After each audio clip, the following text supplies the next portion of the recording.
There's only ever one take for me, generally. I can just never be bothered to do it again.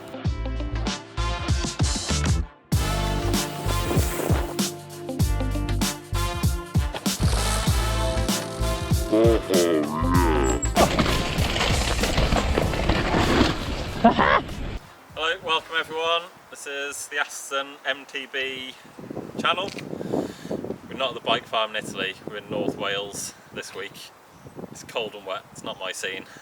But visiting my dad and picked up a new bike. First things first, this channel is completely funded by you guys who are buying competition tickets or making donations through these links here, or the link in the description. You can buy tickets to win bikes like this or parts that I've been testing independently. Everything you see on the channel I've paid for myself or paid for with a credit card, Mr. Bank's money. There's no payment from bike companies, there's no product placement, there's no money changing hands, no sponsors, no bias, we're completely independent. This bike I just bought, I found on the Pink Bike buy and sell, and it was a guy in Nottingham. He'd built this to race the Mega Avalanche last year. So it's an orange 329, 190mm travel front and rear.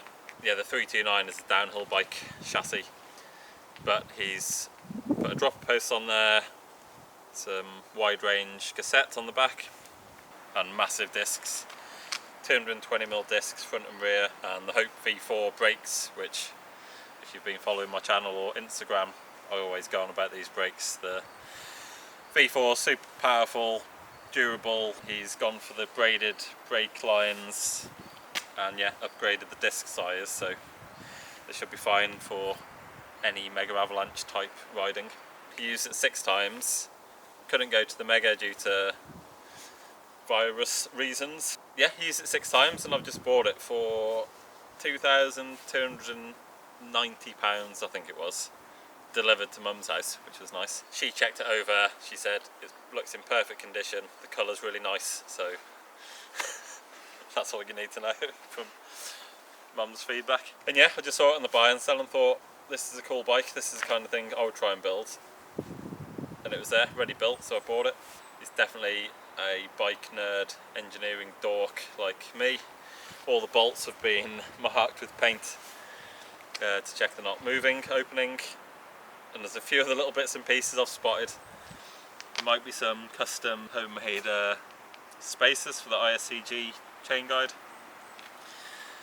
So yeah, looks like a cool bike. Let's go and give it a test run, get into it.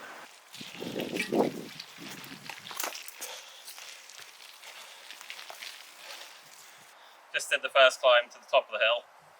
First few things to notice, pedals really well. The shock is too firm for me with this spring. I've got about 18% sag, so way too firm at the moment, but the spring's in the post. But yeah, pedals really well, there's no bob, even sprinting up the road was fine. The rear shock barely moved under power. The seating position's actually really surprisingly good for a downhill bike. I might try and slam the saddle a little bit further forward.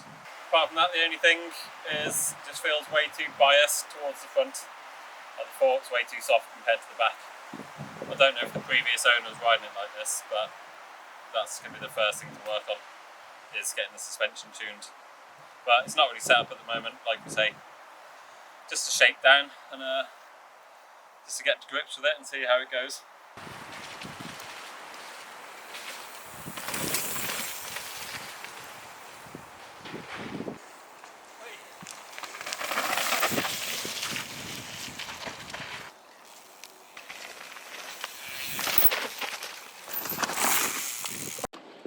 If there's one thing I like, it's riding a new bike on a new track and being filmed.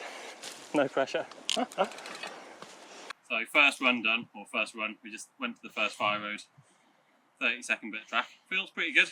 It's quite spacious. No bolts fell off, that was good. And yeah, just the front's a bit too low, so I'm gonna drop these stanchions down through the crowns just to lift the front end up a little bit. Apart from that, it feels good. It does feel a little bit steep at the front. This is partly due to the bar and stem being straighter and longer than I'm used to. I'm normally running 30 or 35 mil stem instead of a 50, and the more swept back SQ Lab bar, which both of those things will pull your hands further back behind the front axle, so essentially giving a feeling like a slacker head angle. This bike, the grips are probably 20 mil forward of what I'm used to. That could be half a degree or a degree over that length of feeling of the head angle. Yeah, just little bits and pieces to tune and perfect, really. Yeah, run 2. Oh, she's boggy. So the shape of the bike feels great. Yeah, suspension's too hard. It's just not really sitting into the travel, and it's just on top. Whoa. On top of all the bumps. Woo.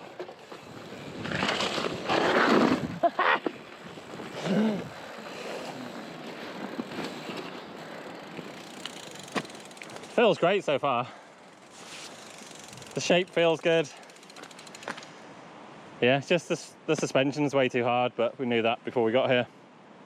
It's just really not sitting into the travel. You're just way too high in the travel and just skipping over the stuff, which is sort of what you want in some ways, but you really want the bike to sit in and keep the wheels on the floor. It's just skipping over the top the whole time. And for some reason, the dust's wet and it's way more slippery than normal dust. I'm not really used to it, but yeah, hopefully the dust will come out this afternoon. Rebound up 2 clicks front and rear, and wound on a lot more compression, all the compression onto the fork. Oh yeah, that's better. A bit firmer on the front. Oh yeah, more lively. Oh. Yeah, it's wet dust.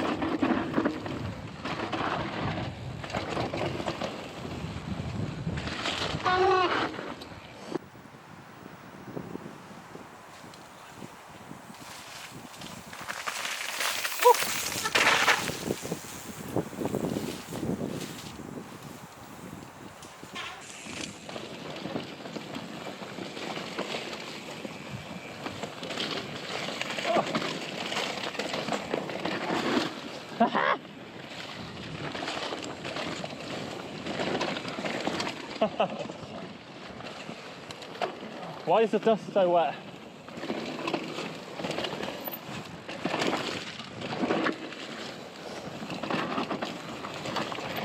Oh.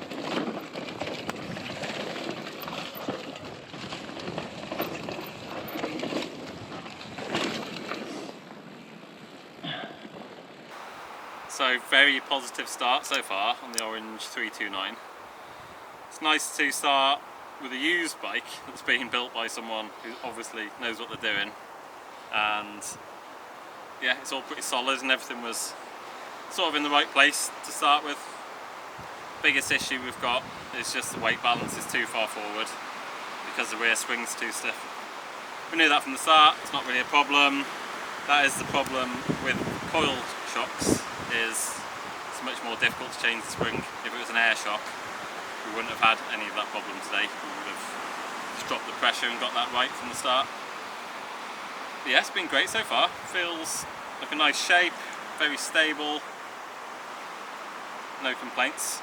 Now, we've only done a few runs, but we're going to pack up, drive to J-Tech in Shrewsbury, and they're going to drop in new NSR dampers, front and rear, race-only coil springs. We're going to measure the sag, get the sag correct spring rates. I think J-Tech's also going to do some work on the bushings and the seals, the sliding surfaces. Not sure exactly. And that's the next part of the upgrade plan. There's a few other little bits and pieces to change in the future that are in the post or at home in Italy. But yeah, very positive so far. Nothing to complain about, which is rare. So yeah, that's just a short introduction video. If you liked it, go to the description below. You can buy some giveaway tickets, competition tickets for Banshee Titan, no chain, Bike Yoke Dropper, and the Manitou Mezza RRT fork, one of a kind, or one of 3 actually in the world. And yeah, next video is going to be riding the tuned tuned up 329, so yeah, more than happy so far. See you soon. Thanks for the support.